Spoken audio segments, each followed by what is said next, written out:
guys, welcome back to my channel. Today I'm going to be doing a video about how I stay motivated and how I manage my time. For me, motivation related to work is really divided into kind of two main groups of work or tasks.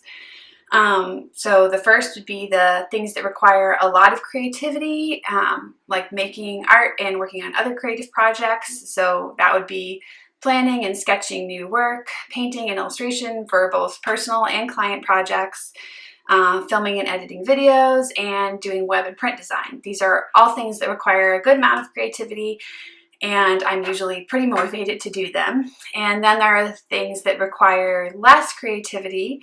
These are like mainly dealing with self-promotion and money. So social media, sending client emails, sending invoices, and creating proposals, prepping Etsy orders, all of that. And these are usually things that I'm less motivated to do, but are very important nonetheless, and always a part of my weekly schedule. So overall, I would say I think I'm a pretty self-motivated person, but like a lot of people, I'm not, like a lot of creative people, I guess like a lot of people too, but like a lot of creative people, I don't have a lot of like natural internal structure. I've had to learn to be an organized person. I was not naturally an organized person. So over the years, kind of trying out different systems and learning how to use them to help me keep on top of things, especially like deadlines and stuff, has been really important. So that leads into how I manage my time week to week, which for me is really kind of connected to motivation. And I should say too, for the purposes of this video, I'm not really getting into like feeling inspired or anything like that. I'm really kind of focusing on like the motivation to keep at work week after week and kind of how that ties into staying organized and managing time. So for me, my schedule varies a lot from week to week. So I usually try to start each week either on a Sunday or Monday by kind of brainstorming a list of what I have to get done that week. And usually I would focus on like the work related things, but I might also kind of brainstorm some personal things too. And if I'm working on longer term projects that have gone on for like a month or 2 months or longer, I already kind of have a head start on that list, but basically I just start the week by brainstorming everything that needs to get done that week. And I've used apps in the past for this. I've used notebooks. I've done a number of different things. And I've ended up lately just using the Notes application that comes with the Mac. But something else simple like Wunderlist, or actually Wunderlist has even gotten pretty complicated, but I think it's still free. It used to be free. There are lots of free organizing and scheduling apps out there. And then also for people who like to do stuff for the analog way, lots of different systems for organizing things in notebooks and making them look cool. For me, I realized that kind of early on when I was learning to schedule my time and manage my own time, I realized that I loved doing that kind of stuff. And I think because it was it seemed almost exotic to me because I was like so, internally way more, I don't know, like spontaneous and disorganized and stuff. So to me, learning the fact that like, wow, I can organize things and I can stay on top of it was just like, it seemed magical at the time. And so I went through a period where I got like super into it and spent lots of time color coding things. And when I was doing it in a notebook, and then when I was doing it with different apps, like more complicated apps, I would have like projects and sub-projects and sub-lists and so many layers to it, I guess. So I got really complicated with that and got to a point where I felt like I was actually spending more time managing how I managed my time than I really wanted to. So I've kind of scaled back, I would say, over the past like 2 years probably, and just tried to keep it as organized and clear as possible while also keeping it as minimal as possible so that I'm not wasting time bulleting out things that I don't really need to bullet out. So that being said, yes, I use the Notes application that comes with Mac. So once I've listed all of my tasks out for the week, I tend to just kind of sort them by day, and sometimes I'll try to group like tasks on a certain day. Other times I try to spread them out, and I try to more or less evenly distribute the tasks for the days of the week, or the projects for the days of the week. So yeah, and the exception to that would be like if I have a doctor's appointment on one day, I might try to do a little bit less on that day and make sure it gets made up for on another day. And something else that I would also do at this phase is to break up larger projects. So if it's going to take more than one day, which most of my projects do, or especially if it's going to take like 2 weeks, 3 weeks, a few months, I try really hard to break those down into kind of like bite-sized pieces. So if, like, for example, with this video game project I did not that long ago, that was 14 illustrations.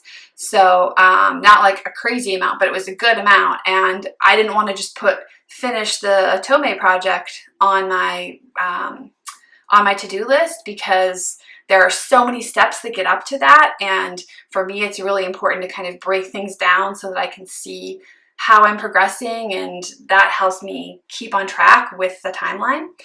Yeah, so I'll list everything out, sort it into different days, and if necessary, kind of break down the larger projects into bite-sized chunks. Then when it comes time to like plan out what I'm doing each day, if it's possible, I usually try to schedule the high creativity tasks for the morning hours and early afternoon hours, and then the lower creativity tasks for later in the afternoon and evening. And I used to do the exact opposite. I used to think like, well, these are the things that I'm not very motivated to do, so I'm going to get those out of the way first thing and then save the things that I'm really excited to do for later on in the day. But over time, I noticed that that really was backfiring for me, because the mornings are the time when I tend to have the most creative energy. And I wouldn't like call myself a morning person. I mean, I don't spring out of bed in the morning and I can basically like not talk for an hour after I wake up. But I do have most of my, I don't know, usually I feel like I have most of my good ideas when I'm by myself in the studio in the morning, and that's kind of when I feel like the sharpest creatively.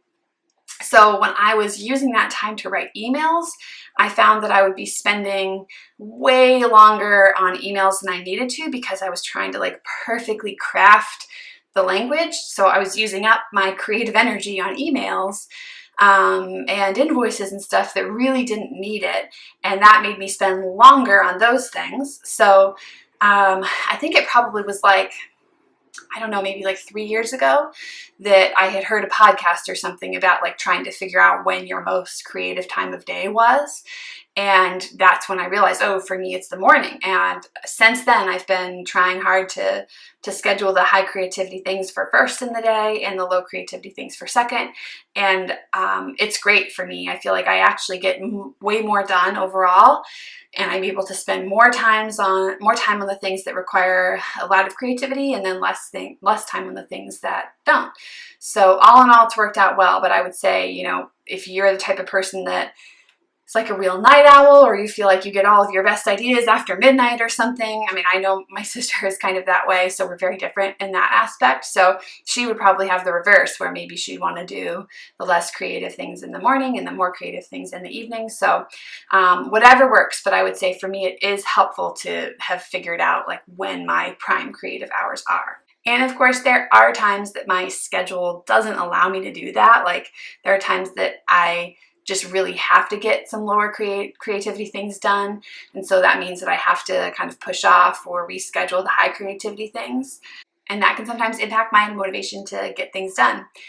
And also I would say this happens less frequently, but there are times when for whatever reason, I just am not motivated to do anything. And I just feel like, I don't know, the closest feeling I can think to describe it is like when you're a kid and you have to go to bed early, or you have to go to bed and it feels early and like summertime and other kids are still playing outside. And well, maybe this is just like a California problem, but I can remember being like 7 years old and being in bed at 8 o'clock and it's still bright daylight outside and hearing older kids playing. And that was just like the worst feeling. And so if I'm like really in a not motivated rut, that is how I feel.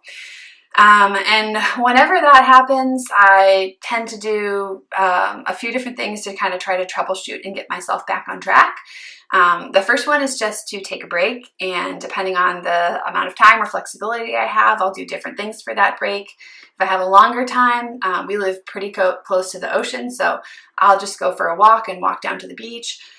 If it's a short time, I might, just get a drink of water and pet the cat, get a snack, maybe take a nap, that sort of thing. Anything that kind of allows me to like break that cycle of feeling that way. Another thing I'll do is switch to a different task if possible.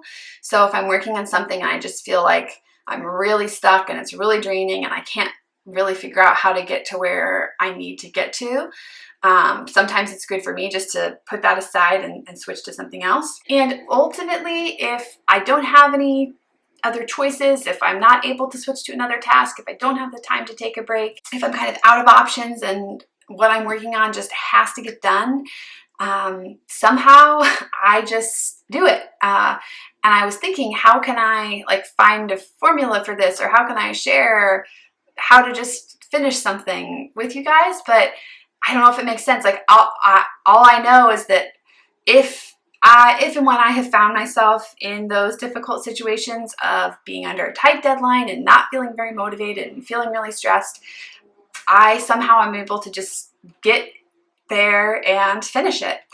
And I think that's a combination of my personality, I would guess. Like I am a pretty self-motivated person and I am pretty driven. So I usually tend to do well under pressure. But I think also maybe even more than personality has to do with experience. So I can remember, being in school and having a much harder time finding that, like digging deep, I guess, and finding the motivation to finish things. And I think part of the reason it felt harder then was because I didn't have years of experience to look back on and to say, wow, like I know I've done it in the past, I've been in difficult situations in the past, and I've still managed to find a way to finish it and to keep going even when I don't feel motivated.